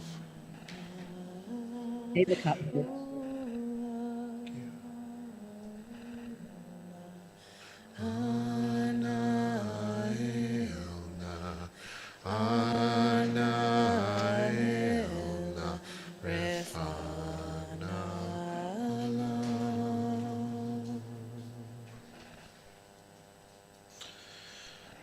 Invite you to join me in prayer for the end of hiding, middle of the purple sheet. As LGBTQ Jews, we are aware of the loss of integrity we suffer due to pressures of the larger society. We often feel forced into a dishonest presentation of ourselves to ourselves and others. The LGBTQ individuals who feel they must pretend to be something that they are not. The Jews who feel they must be alienated from their tradition and community to win larger acceptance. Both are victims of a theft of identity and integrity committed by the sexual, gender-identifying, or religious majority. Creator of the universe, we ask that our hiding draw to an end, that we no longer feel we have to pretend, to promise falsely, to renounce ourselves, and that our fullest creative expression as Jews and as lesbian, gay, transgender, bisexual, and queer people be among the blessings you bestow upon us. Say amen. Turn to page 121 as we rise in body or spirit for Aleinu. Aleinu l'shabeach l'adon hakol, latet gedula liotzer breshit, shenatan lanu Torah emet, v'chayei olam nata betochenu, v'anachnu korim, umishtachavim umodim, lifnei melech, Malchei Hamlachim, HaKadosh Baruch Hu.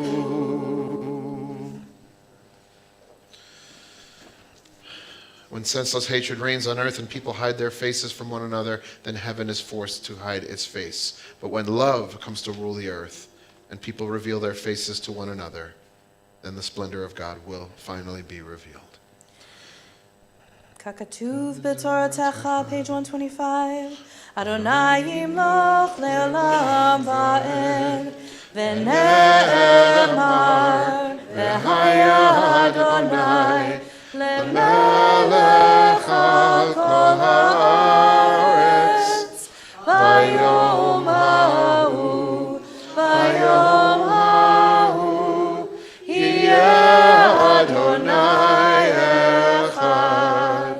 Ushemo, Ushemo, Ushemo Echad.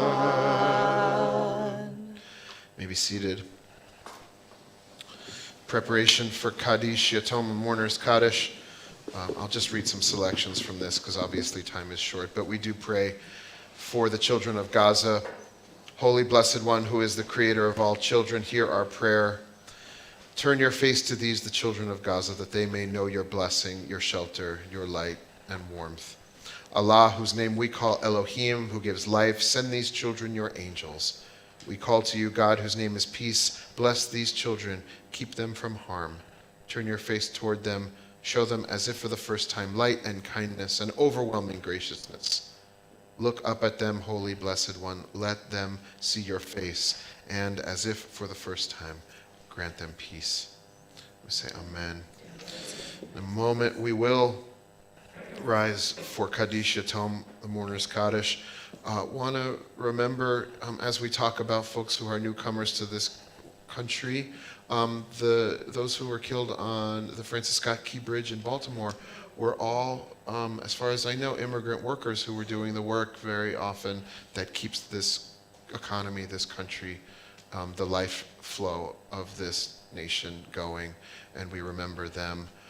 In addition, I think it's important that we remember the folks killed at the Tree of Life Synagogue in Pittsburgh, and the reason I bring them up is because the fellow who took their lives wrote a manifesto, as mass killers often do, but he spoke specifically about wanting to kill Jews because of this work that we do, of the work that Highest does, of the work that New American Pathways does. And so those folks in some way were martyrs for this work. We're grateful that we are still alive and we can do the work that has been left behind by those martyrs. I'm going to invite you to turn to page 131 and invite anyone to rise in body or spirit who would like to say the name out loud of somebody they are remembering who has died either recently or at this time in years past with a yard site. Yes? Sandra Schwartz. All those who would have our Kaddish who have no memorial. Those who need our Kaddish because no one else is remembering them. Yes?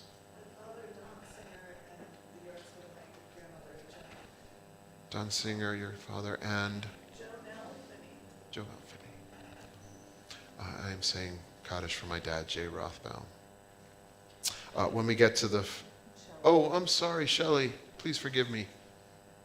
You can unmute yourself. Yes, thank you. My father, William Cotlier. William Cotlier. Thank you. Yes, yes. Any other names on Zoom?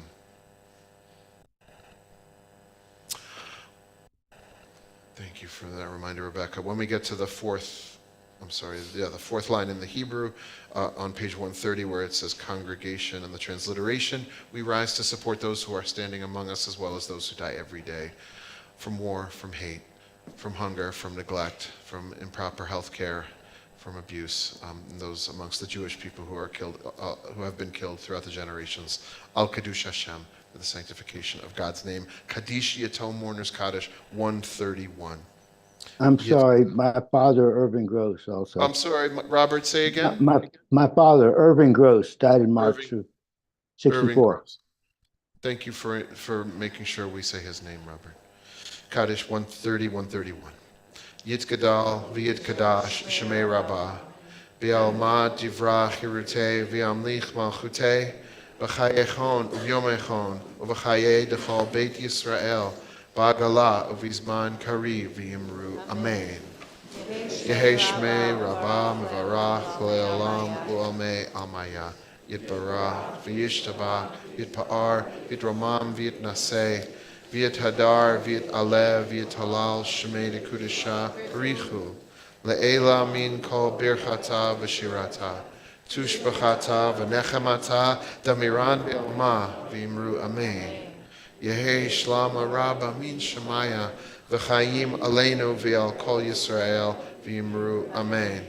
Oseh shalom bimromav, hu ya'aseh shalom, aleinu v'al kol Yisrael, V'al kol yoshvei tevel, v'yimru amen. Zecher tzadik livracha. May the memory of our righteous ones always be for a blessing. We say amen. You may be seated. And we are calling up. Kim, are you going to be doing the announcements as well? No, but Okay. if you give me a sheet, I can read it. Do we have someone who was going to do the announcements? I have other. Well, so, yeah, What? because I think it's like, Well, give me double. this is really important what you're saying, and it's also... Okay, I'm just, because of course now I'm slowing us down. I was saying we're running a little late, so I'm... Okay. So I'll Well, put it now here. I can do it. Okay. Okay, so Okay. I'll just shut First, up. thanks to those that spoke. The objective tonight was to share the joy that some of us get through this work. And I know a lot of people in the congregation, like Jackie and Lois. So if you do other work with immigrants or refugees, let us know. Because and you can see it's a very joyful work. It's very joyful. As I said, Nancy will be at the back table. Shelley and Deborah and I will be around. Vance, Sarah, ask us about any of these programs. I think I'm going to participate in the summer camp program once a week, do an art program. Anybody interested in doing it with me, see me. Anybody that wants to work, get out the vote through American Pathways, you can go directly. And Nancy, if you want to do it as a group, let me know. The handout, as the rabbi said, has the contact information. Oh, here's your bio. I knew I wrote it down somewhere. But I also wanted to point out, the question I get most often is, where can I give household items? And the answer is the Welcome Co-op. So here's a list of how to contact the Welcome Co-op. They will, if they accept items, we'll pick them up. It tells you what. Within a 10-mile radius, but almost everybody here is in a 10-mile radius. Gotcha. Thank you. Okay, the ONIG. Vance is sponsoring the ONIG tonight. Wow. Thank you very much. And Deborah and Shelley helped, but the most exciting thing is Z made a lot of the food, so it's really delicious and there's lots of it. So thank you, and thank you for participating. I think that was all my stuff. Yeah, sure. Okay, Val, do you want to do the announcements or you want me to? You got them? They're right up there. Yep. Welcome. Shabbat Shalom. Shabbat Shalom. Welcome to Congregation Beit Haverim, both to those of you here in person this evening and those on Zoom. My name is Kim, and I am not on the board. That's why you're smiling? Thank you to our greeter, the fabulous Steve Wolf. And thank you, as always, to our fabulous, I'll put that in, CBH on-site staff and Zoom host, Miss Abby Garcia, also a fabulous singer. To our facility staff on duty, Calvin Williams. Thank you to tonight's police officer, Corey Wright. Tell him hello. Our service leader, Rabbi Mike, and Miss Rebecca. There she is. Thank you. Thanks to Kim Goldsmith, Rabbi Mike, Rebecca, Nancy. Thank you very much from New American Pathways, Shelley Rose, Deborah Sachs, Vance Dice, with support from, well, the Tikkun Alum Committee has also been tangentially involved, so thank you to them. So, upcoming events, and we'll hold morning services tomorrow morning. I'll see you back here at 9:30, honoring something very important, Trans Day of Visibility. It's not too late also to join Rabbi Mike's adult education class, Words That Shape the World. The words Mutsar and Medot from the Torah are simple, but the concepts they represent are extraordinary. The rabbi's classes will offer a practical guide to Jewish values and moral behavior as we cope with threats to the national word, economic turbulence, extremism, and war. For details and registration, check the CBH website or check out the poster in the lobby. Do you love to sing? I do. But you don't have time to rehearse weekly? Because it's a lot. Find yourself singing in the shower or the car, but fantasize about singing with a big group on a big stage? Like to hum along to the CBH measure and wish you knew some of it better? Well, the pop-up chorus is for you. Join your voice in a fun community-wide, no experience necessary, an evening of schmoozing and song on Monday, April 8th at 7 p.m. here at CBH to welcome the new moon. Your spirit is begging to be let out. Let it be through song. So you want to be sure to do that, because we're not going to have services at CBH next week. So enjoy Sabbath with your family and your friends. It's hard to believe, but Passover's only 1 month away. We'll be holding our traditional CBH second. There will be a second night Seder. We're not exactly sure all the details yet. Details to follow. Yeah. It'll be Tuesday night, the 23rd. There'll be a special service, and then a family-friendly Passover Shabbat Shababa on Friday, the 26th. Look for details in Bet Mail. A few items to mention: our wonderful Chesed care team now has a form to request services. See the Engage tab on the website. And we're always looking for owning sponsors, greeters, and announcement readers at services. Please contact, once again, Ms. Abby Garcia if you're available to help. Thank you, and thanks for participating tonight. You have the job. Well done. Mazel tov. So one thing real fast to say, in addition to tomorrow being Trans Day of Visibility Shabbat, you may have noticed the Ark is back and the Torahs look really good. Some guy named David Borthwick, I got his name right. Yeah, he's been working on this, and we're going to rededicate this Ark. So come on back tomorrow morning, and we'll read from Torah, and we're so grateful to David and all the work that he's donated to us. You can look at it later. We're going to finish with Just the idea of shalom, peace, wholeness, greeting, and wishing well. Take all the things from tonight. Thank you so much to all of our service leaders. And we'll sing together just the word shalom. Shalom.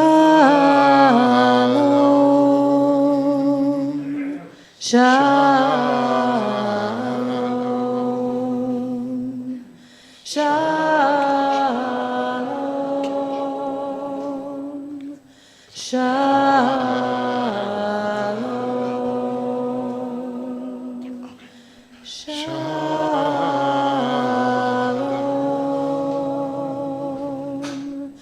Shalom.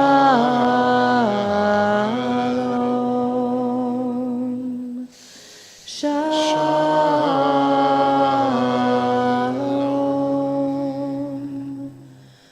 Shalom.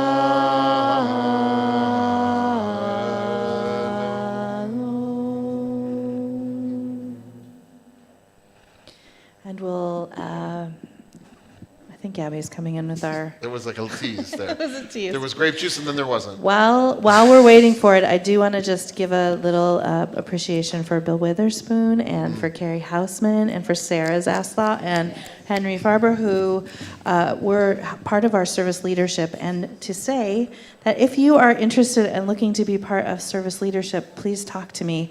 We're always looking for ways to increase the voice of our services. Yeah, you can bring them in. Okay. Come on. And now There we go. Now it's Kiddush time. Grab a cup. Yay. Yes. Grab my mic. Thank you. All right. Savrei Chavrai. Baruch atah Adonai Eloheinu melech haolam borei peri hagafen. Baruch atah Adonai Eloheinu melech haolam asher kiddeshanu b'mitzvotav v'ratzavanu v'shabbat kodsho b'ahava uvratzon inchilanu zikaron lema'aseh v'reishit ki hu yom techila lemigrae kodesh zecher letziyad mitzrayim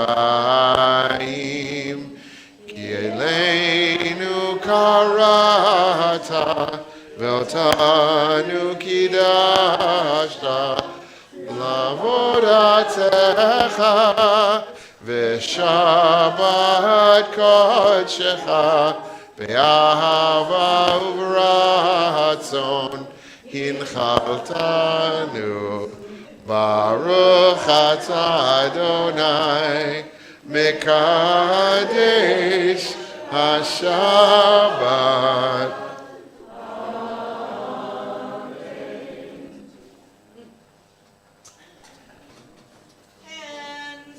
And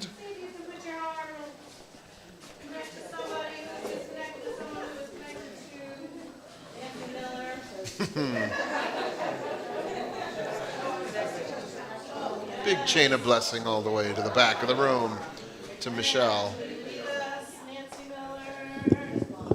All right.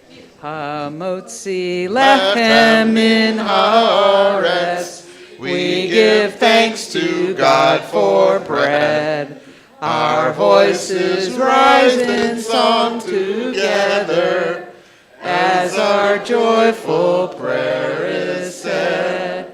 Baruch atah Adonai Eloheinu melech olam hamotzi lechem min haaretz. Amen. Teavon, buen Shabbat. Shabbat shalom.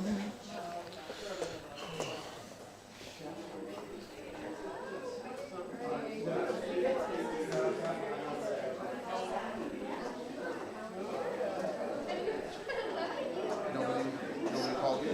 Still? I'm gonna do notes. As it happened, just sent to my great-grandson, so that's out of the way. Okay. I have one to find and one to totally put together. Okay. And then you got time. Then I got time. Okay. Well, then maybe it'll Yeah, because I really, I'm so confused as to what's going on. I have to. I don't know if my ritual thinks it's Haley and Haley thinks it's ritual. yes, if they called me, they would have to leave a message because Do you email? an email. So your email. Okay. Okay. All right. Let me. If you email me when it's not Shabbat, then I'll remember. 'Cause that's the thing. Is